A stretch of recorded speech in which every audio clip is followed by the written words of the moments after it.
Bismillahirrahmanirrahim. Assalamualaikum warahmatullahi wabarakatuh. Alhamdulillah wassalatu wassalamu ala Rasulillah wa ala alihi wa sahbihi wa man tabi'ahu wa mawalah. Rabbi shrah li sadri wa yassir li amri wahlul 'uqdatam min lisani yafqahu qawli. Yang sama-sama kita hormati Bapak Dewan Komisaris Bank Sumut, Bapak-bapak Direktur Bank Sumut, karyawan, pegawai, tak dapat saya sebut satu persatu. Insyaallah kita semua dimuliakan Allah Subhanahu wa taala. Amin ya rabbal alamin. Anak raja naik sampan, baju bagus bukan untuk pamer. Bagaimana tahu muka tampan kalau muka ditutup masker? Itu pantunnya baru dapat aja tadi. Jadi sekarang ini banyak orang yang galau, yang tak punya duit galau, yang punya duit makin galau. Karena begitu banyak orang yang meninggal karena COVID-19.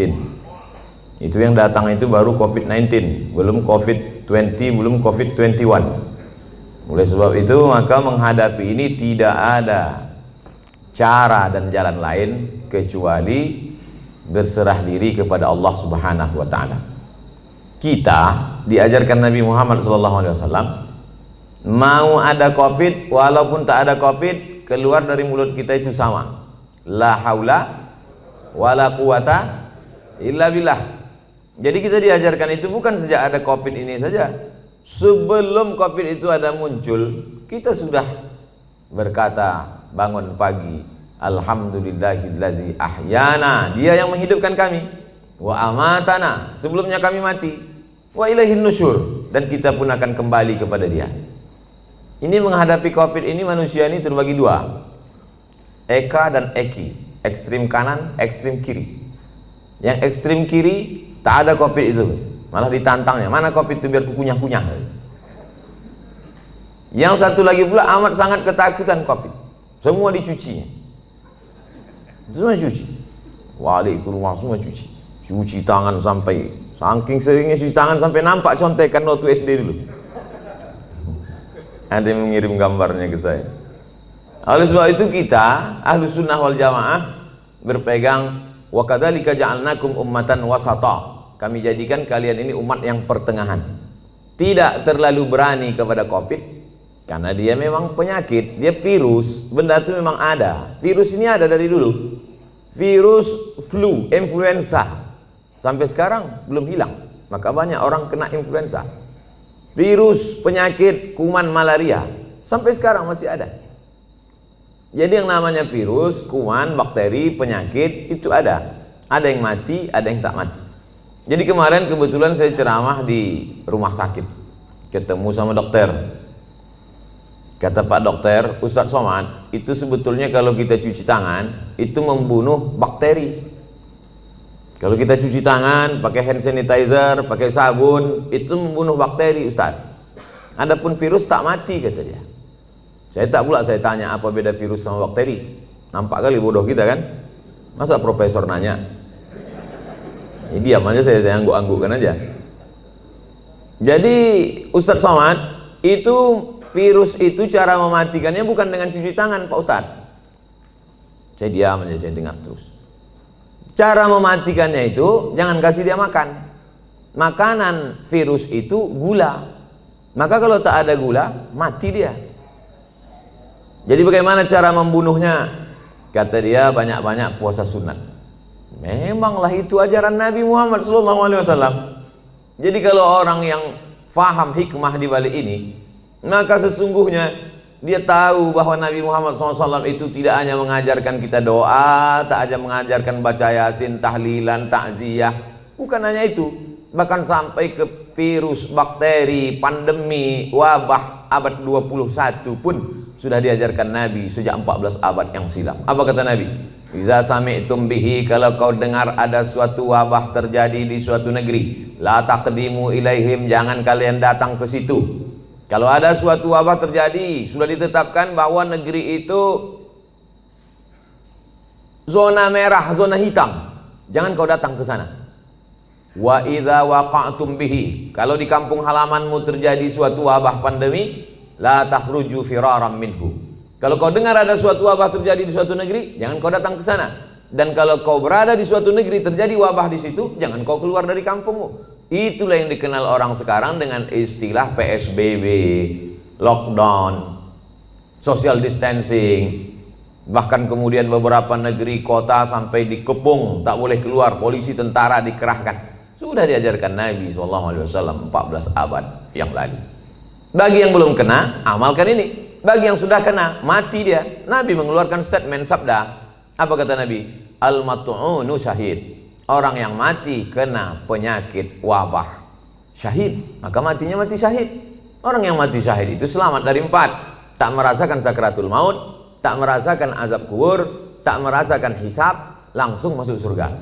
Jadi Nabi itu sudah berikan 2 langkah. Bagi yang belum kena, ini obatnya. Yang sudah kena, ini obatnya. Maka keluarga tak terlalu bersedih hati. Kenapa? Karena saudaranya, keluarganya, bapaknya, ibunya, anaknya, neneknya, keponakannya, jirannya, sahabatnya itu meninggal dunia dalam keadaan syahid. Dan bagi yang masih hidup, kita diajarkan untuk melakukan langkah-langkah social distancing, protokol kesehatan. Makanya saya tak berani kalau ceramah tausiah di tempat yang tak bisa dibuat protokol kesehatan. Nah, adapun di sini bisa Ustadz nanti di Wang Sumut, nah, kita tengok dulu ada tak protokol kesehatan. Ternyata lengkap semuanya. Begitu datang tak bisa dikenali mana direktur, mana, sama semua mukanya, tutup muka. Biasa dulu saya ke Medan ini disambut dengan tola al-badul alaina, solawat, salatullah, salamullah. Tapi begitu datang sini tidak, begitu datang langsung tembak. Masih syukur segan dia tak tembaknya kening tangannya. Kalau tempat lain langsung pang. Habis itu tempat duduk berjarak, pakai masker. Artinya apa? Kita tidak terlalu cemas sekali, tapi kita juga tetap menjaga ini. Jangan terlalu takut kali, jangan pula terlalu berani kali. Nah, kita tetap macam biasa aja.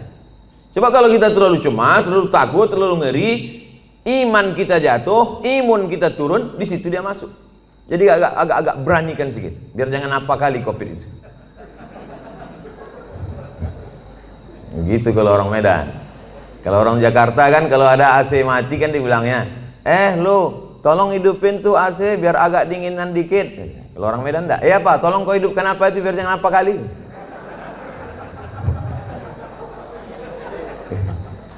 Bapak Ibu yang dimuliakan Allah Subhanahu wa taala. Qul, katakanlah, lan yusibana illa ma kataballahu lana. Tidak ada yang menimpa kita kecuali sudah ditetapkan Allah Ta'ala untuk kita. Itulah rukun iman yang ke-6. Percaya kepada Allah, percaya kepada malaikat, percaya kepada kitab, percaya kepada Rasul, percaya kepada hari kiamat, percaya kepada takdir baik dan takdir buruk. Akhbirni anil iman. Apa itu iman, wahai Muhammad sallallahu alaihi wasallam? Antu'mina billah wa malaikatihi wa kutubihi wa rusulihi wal yawmil akhir wa biqadri khairihi wa syarrihi. Percaya kepada takdir baik, takdir buruk. Tapi ini masalah takdir ini kita mesti dalam menyikapi takdir kita ada al-kasbu wal ikhtiar, ada usaha. Dengan penuh kesadaran kita tak pakai masker, tak social distancing, tidak cuci tangan, tidak pakai hand sanitizer, itu bukan tawakal. Itu bodoh yang terlalu diperlihatkan. Kalau bodoh sendiri aja, jangan ngajak-ngajak orang. Oleh sebab itu maka kalau sudah kita berusaha kena juga, berarti itu takdir. Ada takdir, ada hukum sebab akibat. Pejamkan mata, tak usah tengok kanan kiri, nyebrang di jalan. Itu bukan takdir, sebab akibat. Tapi setelah kita berusaha tengok kanan, tengok kiri, tengok kanan, tengok kiri, menurut kita sudah aman, ditabrak juga. Tidak ada cara lain kecuali beriman kepada takdir baik dan takdir buruk. Itulah beda Jabariyah dengan Ahlus Sunnah. Jabariyah itu halul bid'ah, kelompok ahli bid'ah. Kenapa disebut bid'ah? Karena dia membuat-buat ajaran yang tidak diajarkan Nabi Muhammad SAW. Jabariyah artinya terpaksa. Kata dia hidup ini terpaksa, tak ada pilihan. Kenapa kau tak pakai masker? Aku terserah aja lah, mau mati matilah. Oh, tak bisa begitu. Kita harus ada ikhtiar, harus ada usaha. Begitu juga dalam masalah mengambil rezeki, begitu juga dalam masalah menolak bala. Itu semua air minum yang di depan meja itu, di depan kami, di depan saya tadi, itu memang sudah diperuntukkan untuk saya. Air minum itu untuk saya, kue kotak itu untuk saya. Tapi karena saya tak ada usaha untuk membuka dan meminumnya, maka saya tak bisa ke mulut saya. Walaupun sudah diuntukkan untuk saya. Itu tentang masalah menarik rezeki. Begitu juga dengan menolak bala. Kalau tidak ada usaha ikhtiar dari kita, bawa sepeda motor kerja, dikunci stangnya. Habis itu beli pula gembok, kunci ban depan. Habis itu rantainya digembok pula. Kemudian ban belakang itu ikatkan ke pohon pinang. Pas pulang sore, diambil pencuri itu sama pokok-pokok pinangnya sekalian. Maka itu takdir. Itu takdir namanya. Beriman kepada takdir baik, takdir buruk. Tapi orangnya cengengesan, lalu kemudian tak tentu arah, entah bagaimana ceritanya, otaknya tak fokus, mau berangkat, ditinggalkannya kunci situ, naik dia ke atas, asik nelpon, iya betul, kiki, tinggal kunci. Habis itu turun ke bawah, lapor sama security, Pak security, motor saya tinggal hilang. Gimana keadaannya? Tadi saya tinggalkan kunci. Ah, mampuslah kau, kata dia. Kenapa? Berarti kurang usaha, tak ada ikhtiar. Itu yang diajarkan Nabi Muhammad SAW. Jadi ke suatu ketika seorang sahabat masuk ke dalam Masjid Nabawi. Ditanyanya Nabi, ya Rasulullah, itu ontaku di luar, belum kutambatkan. Aqiluha wa atawakal, am utliquha wa atawakal. Ku lepaskan aja begitu baru aku tawakal, atau ku tambatkan dulu ke pokok kurma baru bertawakal. Kata Nabi, kau ikatkan dulu, kau tambatkan dulu baru kau bertawakal. Sebetulnya itu pikiran sederhana saja. Cuman sahabat ini mau ngetes cemana sebetulnya ajaran Islam ini. Apakah perlu usaha atau tawakal saja? Kata Nabi, kau tambatkan dulu, kau ikatkan dulu, kau yakinkan dulu dia tak lari. Setelah itu barulah kau tawakal kepada Allah. Begitu dalam masalah mencari rezeki, begitu juga dalam masalah menolak bala. Wa iyam sasqallahu bidurrim fala kashifa lahu illahu. Kalau kau ditimpa suatu musibah, penyakit, kehilangan, kebakaran, tumpur, hilang, bangkrut, tidak ada yang bisa menyingkapkannya kecuali Allah. Wa yuridka bi khairin fala radda li fadlih. Tapi kalau Allah mau ngasih kau rezeki, mau menaikkan jabatanmu, maka tak pula ada yang bisa menolaknya. Itulah makanya setiap subuh kita katakan raditu billahi Rabbah, aku ridha menerima segala sesuatunya. Hanya saja kadang orang kita ini salah pasang. Kalau ada terjadi sesuatu musibah terjadi, dia katakan ikhlas ya, ikhlaskan aja. Sebetulnya yang tepat itu bukan ikhlas, ridha. Ridha menerima ketetapan Allah Subhanahu wa taala. Ridha itu bahasa kitanya apa? Ridha itu artinya plong, berlapang dada. Seperti ridhonya orang mati dimandikan oleh orang yang memandikan jenazah. Begitulah ridha kita kepada takdir ketetapan Allah. Sebagaimana orang mati dimandikan. Ibu, bapak pernah menengok orang mati waktu dikorek hidungnya melawan dia? Yang kau cucuk-cucuk hidung gitu? Tak ada. Terserahlah, mau kalian cucuk hidungku, telingaku, terserah.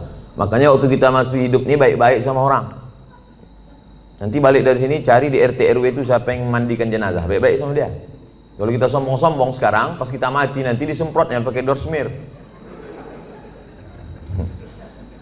Apalagi Bank Sumut ada program santunan, santuni mereka memandikan jenazah, orang yang menguburkan, orang yang supir ambulan. Kalau mati kita, supir ambulan tuh baik sama kita, pelan-pelan dibuatnya, lari-lari 20. Coba kalau kita sombong angkuh, dibuatnya 120, rantuk-antuk kepala kau di belakang. Nyawa baru tercabut, sakitnya belum hilang, lempang. Baru kau tahankan dulu, sombong kali kau kan, kata dia. Oleh sebab itu maka ini semua adalah bagaimana kita menyikapi hidup. Hidup ini dari dulu sampai sekarang begini-gini aja. Dari sejak zaman Nabi Adam sampai Adam Smith, hidup ini begini-gini aja. Yang kaya sombong, yang punya jabatan sombong, orang miskin susah melarat, mau mati aja bawaannya. Jadi tinggal kita bagaimana menyikapi hidup. Dulu yang hidup di Medan ini datuk nenek moyang kita.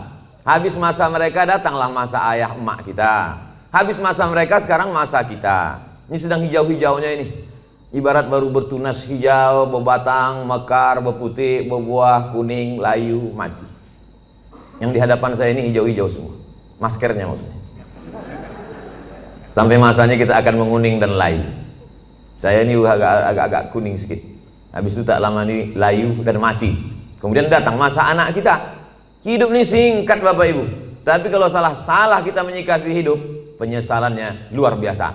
Takut mati, takut pensiun, takut tak ada duit, takut susah, takut tak ada kerja, pergi ke dukun. Pak dukun, tolong aku. Dalam hati dukun tuh, aku udah lama juga minta tolong sama hantu ini, kata dia. Minta tolong lah pula sama dukun. Ilaha illallah Muhammadur Rasulullah. Tidak ada tempat minta tolong kecuali hanya kepada dia. Itulah yang kita katakan 17 kali sehari semalam. Iyyaka na'budu wa iyyaka nasta'in. Iyyaka na'budu, hanya kepada Kau saja aku minta tolong. Iyyaka nasta'in, hanya kepada Engkau aku beribadah, kepada Engkau saja aku minta segala pertolongan. Makanya waktu subuh, sebelum terbit matahari, sebelum masuk kantor, sebelum kerja, itu dulu yang ditanamkan dalam diri. Tidak ada tempat minta tolong kecuali dia. Makanya ayatnya diatur oleh Nabi. Ayatnya tak boleh ganti-ganti. Ayatnya mesti itu, tak boleh tukar-tukar. Qabliyah subuh, rakaat pertama kuliah, rakaat kedua hanya dia saja. Waladdallin, amin. Qul huwallahu ahad, esa, tunggal tak berbilang. Minta hanya kepada dia. Allahus, jangan ragu-ragu ucapannya. Allahus samad. Coba tengok terjemahannya. Allahus samad, hanya dia saja tempat bergantung. Jangan bergantung kepada kawan. Hari ini kawan, besok berubah menjadi lawan. Jangan bergantung dengan atasan. Besok masanya berganti atasan, berubah dengan yang lain. Jangan bergantung dengan siapapun. Ibu jangan terlalu bergantung dengan bapak. Nanti bapak itu kawin lagi, ibu stres. Provokator Ustaz nih. Enggak. Aku cuman, beban ini sama-sama berat. Tapi kalau kita siap dengan tak siap, itu beda. Kita tak siap menerima beban ini, akhirnya kita down, jatuh. Ini ada semen. Kita tanya dulu beratnya berapa? 1 sak. Yakinkan bahwa 1 sak itu 50 kilo. Sehingga ketika dia datang kita siap. Jangan kita tanya sama Ustaz, Ustaz, 1 sak zakat fitrah itu berapa? 3 kilo. Itu 1 sok. Disangkanya 3 kilo, pas ditimpa tumbang, jatuh, mati. Ya kalau mati langsung, kok setengah mati? Stroke 6 bulan? Berkulit-kulit mata, tak mati-mati. Datang Ustaz Somad suruh baca doa, baca Yasin 3 kali. Alhamdulillah Pak Ustaz, udah mati. Lalu soal itu Bapak Ibu yang dimuliakan Allah, semua kita ini mati. Tak ada yang tak mati. Michael Jackson berapa duitnya mau menyogok Tuhan supaya tak mati? Tak bisa.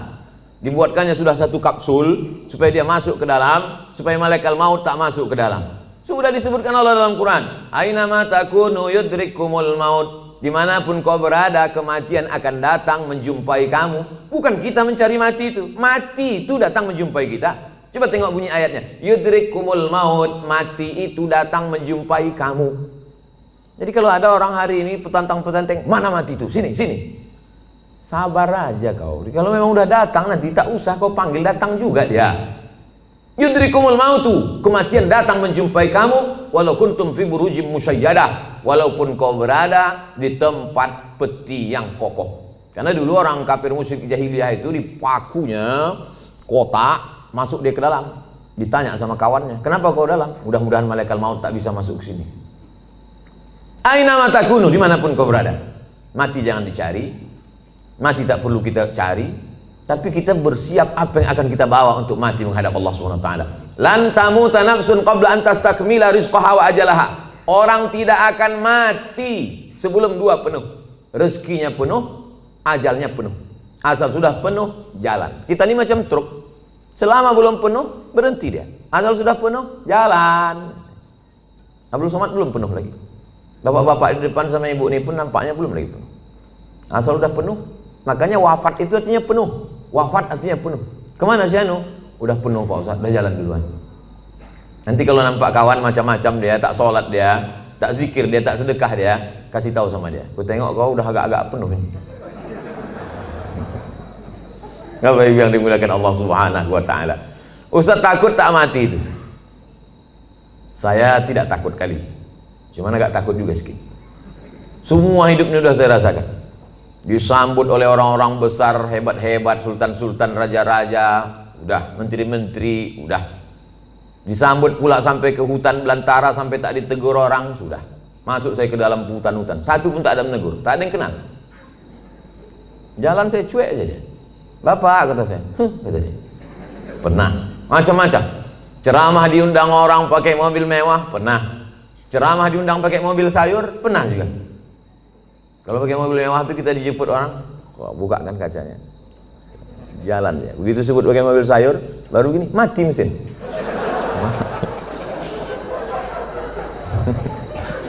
Macam-macam hidupnya sudah. Dikurung orang dalam kamar, dicabutkannya pedang panah.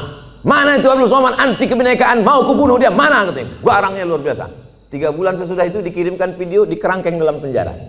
Mampus kau kata saya. Tapi nggak kuat-kuat kali dalam hati aja. Macam-macam hidup ini sudah. Titel sudah, LC sudah, MA sudah, doktor sudah, profesor sudah. Tinggal satu lagi, almarhum. Nah oleh sebab itu mati ini, dulu saya berpikir bahwa mati itu 63 tahun, mesti macam umur Nabi Muhammad SAW. Ternyata kawan-kawan, saya pejamkan mata, si Anu kawan kuliah saya meninggal, si Anu kawan saya dulu SMA meninggal, si Pulan kawan saya dulu sama-sama SD, sama-sama cabut kami, sama-sama mandi di sungai, meninggal. Jadi kita kalau nengok orang meninggal itu jangan tengok yang tua-tua, itu kekeliruan kita. Nengok orang meninggal yang ubannya banyak, sehingga habis itu kita nengok di kaca, masih 3, masih lama lagi. Malaikat maut menengok orang mati itu, mencabut nyawa itu tidak menengok ubannya. Berapa banyak orang yang beruban tak mati-mati? KPU, kepala penuh uban. Mau nanti waktu sebelum diupload dibuang nih, tersinggung KPU dituntutnya berasa. Saudara yang dimuliakan Allah Subhanahu wa taala, oleh sebab itu maka bagaimana kita menjalani hidup ini, yang masa lalu sudah lewat, yang masa akan datang kita tak tahu, maka kita jalani yang masa sekarang, bagaimana kita melangkah ke depan. Maka bangun pagi, bangkitkan semangat, aku hari ini masih diberi Allah kehidupan, langkahkan kaki, berangkat ke tempat kerja, bismillahirrahmanirrahim, la haula wala quwata illa billah. Tetap bawa STNK BPKB. Jangan pula macam la haula wala quwata, langsung lampu merah tak pandang lagi. Tangkap semua polisi. Kenapa kau tak ikut patroli lalu lintas? La haula wala quwata illa billah. Bukan kau aja yang dengar pengajian Ustaz Somad, aku pun nonton juga kata Pak Polisi. Macam kau aja yang pengajian gitu. Oleh sebab itu maka setelah kita berangkat di tempat kerja itu serius kita.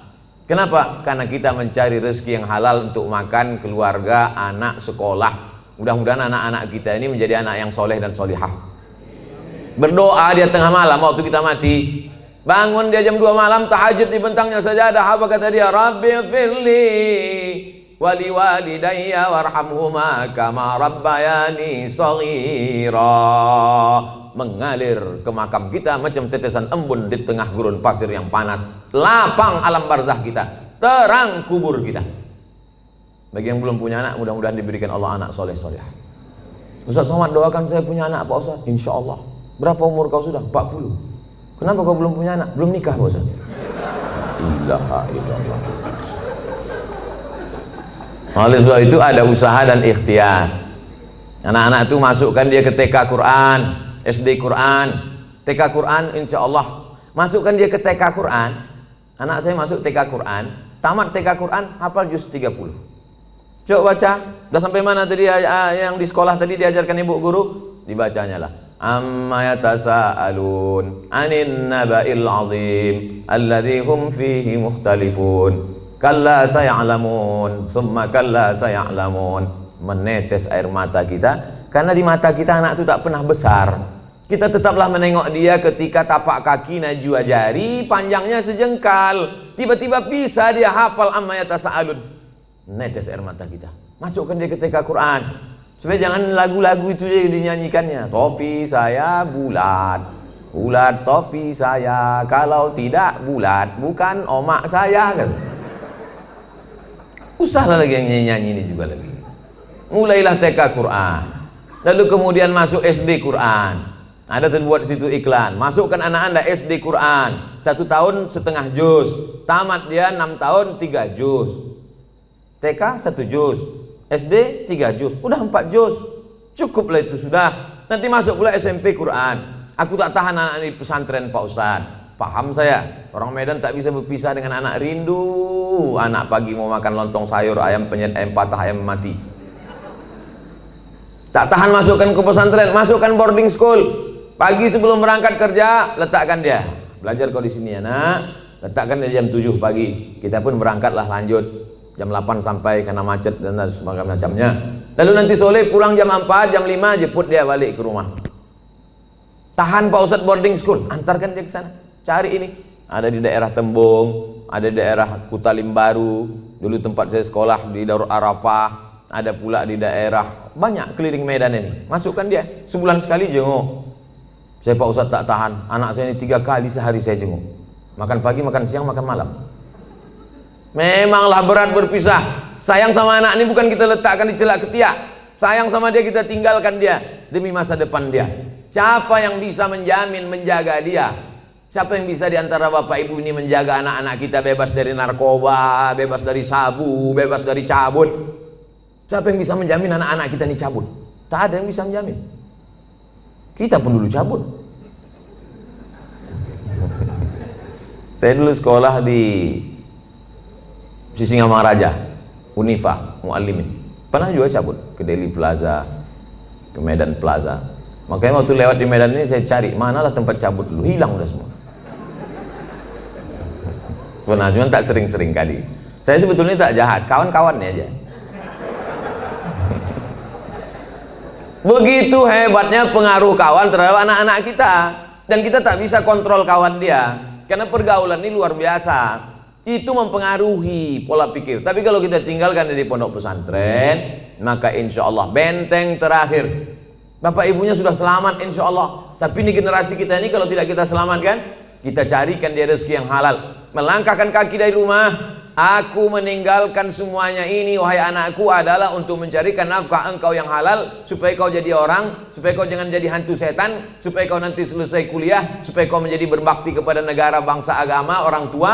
Maka niat kita itu sampai mati kita. Man mata duna malihi fahuwa syahid. Siapa yang mati mempertahankan harga dirinya, harta bendanya, maka matinya mati syahid, kata Nabi SAW. Dalam mencari nafkah ini pergi, capek, keluar kota, segala macam, meninggal dunia, maka matinya tetap mati syahid. Syahid itu tidak hanya orang yang berjuang fisabilillah di Palestina, tidak, tapi orang yang mencari harta yang halal. Oleh sebab itu tetap semangat. Ini banyak orang yang memisahkan diri. Kalau di masjid, semangat. Kalau sedang umroh, semangat. Pas di kantor, lesu, letoy, loyo, lunglai, mau mati. Pas ada gajian, baru semangat. Apa ini? Hancurlah negara ini kalau semangat kita ini hilang. Ada pula orang memahami agama itu hanya untuk mati saja. Aku sebetulnya malas dengar pengajian ini. Kenapa? Itulah Ustaz itu sedikit cerita mati aja. Cerita mati aja. Memanglah kita ini mau mati, tapi pengajian itu adalah membuat kita bersemangat apa bekal yang akan kita bawa sebelum kita mati. Makanya yang kaya-kaya, yang hebat-hebat sebelum mati bangun masjid. Apa nama masjidnya? Ya terserah. Macam-macam nama masjid. Ada sebutnya masjid nama dia, ada masjid itu dibuatnya Al-Ikhlas, ada masjid At-Taqwa. Tadi subuh kami pengajian di masjid Jami'atut Taqwa, tinggi hampir 2 meter. Kata panitia pembangunan masjid, ini Pak di bawah ini tanah. Enggak, dicor semuanya, entah berapa molen kata dia. Hebat betul. Tak ada lagi tanah di Medan. Banyak betul duit orang Medan. Di mana-mana masjid pakai timbun tanah liat, tanah merah. Dia enggak, pakai cor. Artinya apa? Luar biasa kemampuan orang. Harus ada tekad dalam hati yang punya duit. Sebelum aku mati, aku bangun masjid. Tapi tak perlu pula kita buat di update status. Sebelum mati, bangun masjid. Like and share. Paling tidak kita, dalam hati kita, tekad kita. Tak sanggup saya bangun masjid Pak Ustadz. Saya ini tak bisa bangun masjid Pak Ustadz. Bangun rumah saya aja 3M. Wah, banyak kali duit kau. 3 kali minjam Pak Ustadz. Kalau tak sanggup semua, jangan tinggalkan semua. Datangi ketua pembangunan masjid. Aku tak sanggup Pak kalau untuk bangun masjid, tapi ngasih pintu kosen bisa. Ini ku kasihkan kipas angin. Ini aku kasihkan meja untuk pengajian Ustadz. Ini ku kasihkan kursi khusus. Ini kursi Pak untuk wakaf di masjid ini. Mantap kali kursinya. Ini kalau pas Ustadz Somad aja datang ke Medan. Ustadz lain jangan. Jangan begitu. Semua dipakaikan. Itulah yang akan kekal abadi. Ini kadang banyak orang ini mau numpuk-numpuk. Mobil, motor, rumah segala macam. Pas mati habis, tinggal semuanya. Hidup kita ini macam mimpi Bapak Ibu. Kata Sayyidina Ali An-Nasu Niyam, manusia ini tidur semuanya. Bapak ini sedang tidur, ibu sedang tidur, semua kita ini sedang tidur. Kita baru terbangun itu ketika kita mati, barulah kita tersadar rupanya kita ini sedang dalam tidur panjang dan sedang mimpi lelap-lelapnya. Ada yang sedang mimpi jadi ustadz terkenal, ada yang sedang mimpi jadi pengacara, ada yang sedang mimpi jadi bankir, ada yang sedang mimpi macam-macam mimpinya, ada yang sedang mimpi selingkuh. Setelah mati barulah kita tahu kenyataan. Oh, ternyata ini hidup hanya mimpi saja. Siapa yang paling mulia di antara kita nih kalau mati nanti menghadap Allah? Tak ada jaminan Ustaz Abdul Somad lebih mulia, tidak. Apakah Bapak Dewan Komisaris, Bapak Direktur lebih mulia? Belum tentu, belum jaminan. Tapi paling tidak mereka di dunia pernah mulia. Di akhirat mudah-mudahan mulia. Jangan sampai di akhirat tak mulia, di dunia sengsara. Nauzubillah. Makanya doa kita diajarkan Nabi, Rabbana atina fid dunya hasanah wa fil akhirati hasanah. Makanya waktu tawaf itu Rabbana atina fid dunya hasanah wa fil akhirati hasanah wa qina azabannar. Rabbana atina fid dunya hasanah. Ada pula bapak-bapak satu-satu lagi, Rabbana atina fid dunya hasanah wa fil akhirati Fatimah. Itu yang ngasih bimbingan manasik haji saya tahun 92 dari embarkasi Polonia Medan. Saya berangkat bulan Mei 1992 dari embarkasi Polonia Medan. Belum ada Kuala Namu lagi waktu itu. Lalu kemudian datanglah Ustadz, lupa saya nama Ustadznya, ngasih manasik haji. Dia yang cerita itu. Ada jamaah haji dari Medan, kata dia berdoa di samping Ka'bah, Rabbana atina fid dunya hasanah wa fil akhirati Fatimah. Dipanggil sama Ustadz. Kenapa kau sebut Fatimah? Kalau ku sebut dua kali hasanah, marah Hasanah. Biniku yang kedua Fatimah. Itulah pentingnya kita paham apa yang kita doakan ini. Artinya semangat saja tak cukup. Kita mesti berdoa kepada Allah Subhanahu wa taala. Allah itu suka kita meminta, kata Nabi, sisa'an alih. Walaupun ketika selapmu, sendalmu putus. Pas mau masuk masjid, pakai sendal, putus dia, berdoa, ya Allah, putus sendalku ya Allah. Allah suka kali menengok kita mengadu kepada Allah. Minta sama Allah, meleleh air mata kita kepada Allah. Ini banyak sekarang orang tak mau lagi berdoa, sombong. Assalamualaikum warahmatullahi wabarakatuh. Assalamualaikum warahmatullahi wabarakatuh. Assalamualaikum warahmatullahi wabarakatuh. Langsung buka HP. Tengok dari belakang macam kusuk berdoa. Pas depan Romi megang handphone. Kau kenapa tak berdoa? Alah, yang lama aja belum kabul, ngapain tambah lagi? Ini orang, astagfirullahaladzim. Oleh sebab itu saya tetap berdoa. Sebelum berangkat tadi kemari berwuduk dulu. Bukan mau sholat, enggak. Sholat sudah jamak, tadi jamak takdim. Zuhur dengan asar, ditarik asar ke zuhur. Tapi saya akan menghadapi hamba-hamba Allah. Ya Allah, yang mau ku hadapi ini nanti hamba-hamba Allah semua. Yang saya hadapi ini hamba Allah kan? Ada juga hamba setan sekarang. Menyembah Nyi Blorong, Nyi Loro Kidul, menyembah hantu tuyul, menyembah begu ganjang. Yang kita sembah ini Allah. Ya Allah, yang mau ku hadapi ini hamba Engkau ya Allah. Bajunya aja macam-macam. Ada bajunya komisaris, ada bajunya direktur, ada bajunya security, ada bajunya pegawai, ada bajunya office boy, ada bajunya karyawan. Bajunya aja beda, isinya sama. Semua ini isinya sama. Kalau dibelah keluar urat, keluar darah. Ada di antara nih kita nih kalau dibelah keluar kabel. Nah, ada. Sempat ada di sini dibelah keluar kabel, dua kemungkinan. Kalau tak Robocop, Transformer. Nggak ada. Selama masih ada kulit, ada darah, ada daging, berdetak jantung, berarti jantungnya. Semua kita nih casingnya aja macam-macam, jantungnya sama. Makanya saya kadang dikritik jamaah, Ustaz ceramah bajunya itu terus, pakailah baju lain. Saya pakai baju. Batik dari mana tuh Pak Ustaz? Batik Tapanuli Selatan. Mereknya Pak Ustaz Casio, dikasih orang. Saudara yang dimuliakan Allah Subhanahu wa taala. Baju kita aja, casing kita aja yang beda. Isinya di dalam sama, tetap jantung tuh yang berdegup, yang berdetak. Berdegup, berdetak. Begitu kalau orang kerja di bank. Kalau orang utang nasabah baru agak kencang sedikit.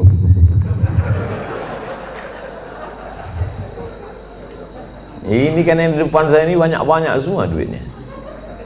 Tadi pagi, tadi malam kami makan sama Ustaz Somad, orang yang paling banyak duit di Sumatera Utara, inilah dia. Semua duit orang Sumatera Utara dia megang. Masya Allah, tapi duit orang. Apa ini dimuliakan Allah Subhanahu wa taala? Oleh sebab itu maka berpikir kita, apa yang nanti ku bawa setelah aku mati ini. Tadi saya SMS ada salah seorang penulis di Jakarta. Tolong Bapak tuliskan sejarah hidup saya. Aku tak sempat menulis. Baru sebentar menulis 2-3 kata datang telepon. Ustaz bisa tausiah, baru menulis tak fokus. Tolong kau tuliskan sejarah hidupku. Kalau bisa yang inspiratif supaya nanti ketika aku mati anak cucuku membaca semangat dia menjalani hidup. Mudah-mudahan itu menjadi amal soleh. Siap Pak Ustaz, kami tulis.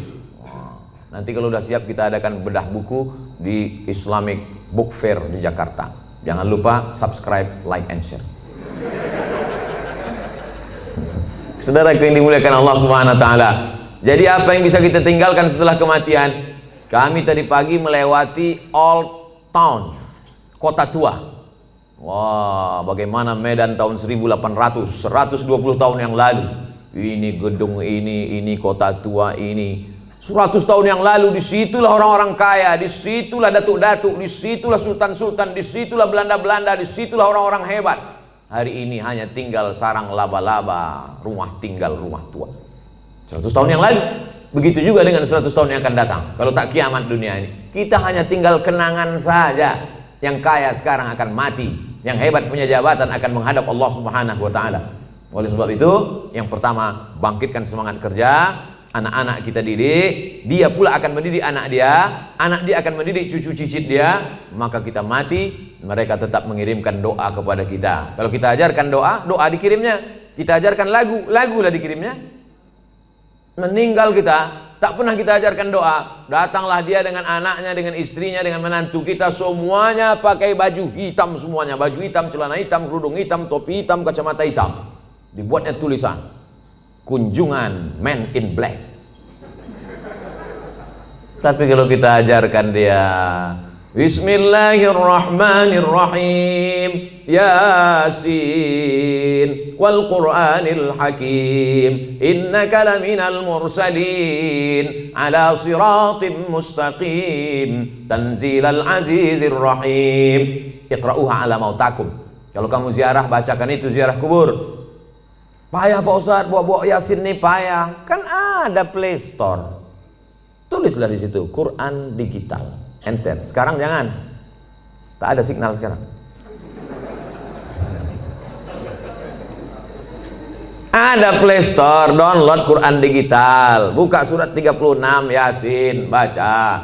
Malam Jumat buka surat yang ke-18, 17 Al-Kahfi, baca Al-Isra Al-Kahfi. Man qara'a surat Al-Kahfi, paksa-paksakan diri. Kalau menunggu lapang, menunggu luang, tak akan ada waktu lapang, tak akan ada waktu luang.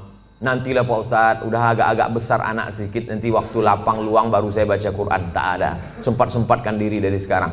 Ibu-ibu alhamdulillah menyempatkan diri pengajian. Di wirid Yasin di daerah perumahan, di daerah ikut. Pengajian-pengajian di kantor ikut. Kau tak ngaji? Nantilah, udah anak-anak besar. Anak besar makin sibuk. Kau tak ngaji? Nantilah anak nikah. Anak nikah makin sibuk bercucu. Ibu ini kenapa tak datang lagi? Jaga cucunya Pak Ustadz. Padahal kalau kita mati bukan mau cucu itu ikut. Pernah Bapak Ibu nengok orang meninggal cucunya ikut? Gak ada, paling nangis saja di atas. Nenek, gitu. Mau kau masuk? Enggak. Bukan saya mau hasut Bapak Ibu tak sayang sama anak cucu. Silakan sayang, tapi pikirkan kita. Sayang sama dia, masukkan dia pesantren. Sayang sama dia, ajarkan dia baca Quran. Sayang sama dia, suruh dia menghafal Yasin. Yang paling bagus baca Yasin. Kalau tak bisa baca Yasin, baca di bawah Yasin Al-Fatihah, Qul huwallah 11 kali, Qul a'udzu falaq sekali, Qul a'udzu nas sekali. Ziarah kubur. Kemarin saya ziarah ke makam abang saya Pak Ustadz. Cemana Bapak? Lalangnya setinggi tegak Pak Ustadz. Dulu bukan main dia sayang sama anak-anak tuh Pak Ustadz. Setinggi tegak lalangnya Pak Ustadz. Itu menunjukkan mereka tak pernah ziarah. Kalau mereka datang, apalah salahnya, apalah susahnya kalau mereka bawakan mesin potong rumput.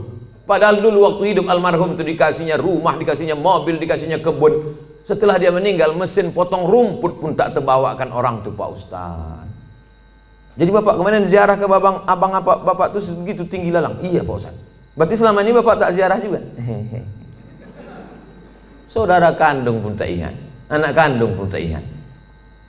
Ustaz Somad masih ingat ziarah? Ya, kami jalan darat dari Pekanbaru. Saya sempatkan sampai pula di kisaran jam 10, jam 11 malam. Tetap saya ziarah jam 12 malam. Jam 12 malam ziarah. Tak takut Ustaz sama hantu. Hantu itu takut sama saya. Saya sama hantu. Tuh katanya. Kita takuti Ustaz Somad? Tak usah, kita yang takut sama dia. Sok hebat kali Ustaz Somad. Bapak Ibu yang dimuliakan Allah Subhanahu wa taala, kita bacakan ketika ziarah kubur salam. Ketika lalu kita ucapkan salam. Assalamualaikum ya ahlad diyar minal mu'minin wa inna insyaallah bikum lahiqun yarhamullahul mustaqdimin wal mustakhirin nas'alullaha lana wa lakumul afiyah. Oh, panjang ternyata salamnya Pak Ustaz. Ya, itu yang diajarkan Nabi. Kami selama ini pendek aja Pak Ustaz. Apa salamnya? Assalamualaikum ya ahlal kubur. Jadilah daripada tidak salam sama sekali. Bagus kalau Bapak Ibu punya duit, buatkan baleho besar. Saya sangka larangan mengucapkan salam ke kubur. Buatkan baleho agak-agak sebesar itu. Saya kira kalau cuma sebesar itu tak sampai 500.000, bawakan ke baleho, buatkan, tempelkan di daerah-daerah kubur. Kalau ada duit 500.000, buat 5. Berapa ini satu ini Pak? Bapak tukang digital printing. Kalau satu ini berapa Pak? 150.000. Ini untuk salam untuk orang kubur. Nanti Bapak kalau mati dapat syafaatnya juga. 100.000, ambillah. Takut dia. Buatkan 5. Buatkan 5, tempel di beberapa kubur yang ada di Medan ini. Sehingga nanti kalau orang lewat di kubur itu, dia sempat mengucapkan salam. Assalamualaikum ya ahlad diyar minal mu'minin wa inna insyaallah bikum lahiqun yarhamullahu mustaqdimin wal mustakhirin nas'alullaha lana wa lakumul afiyah. Syukur-syukur sempat dia membacakan Al-Fatihah untuk semua yang ada di daerah makam ini. Assalamualaikum Al-Fatihah. Itu baik sekali. Simple amal kita, tapi bermanfaat. Ini saya tengok baleho besar-besar, tak ada manfaatnya. Buat baleho besar. Kalaupun mau dibuat tambahan di bawah, boleh. Jangan lupa coblos nomor sekian. Berpikir simple, tapi bermanfaat untuk orang banyak. Saya sudah bicara lebih kurang 50 menit. Sekarang jam 5:15. Saya jawab beberapa pertanyaan.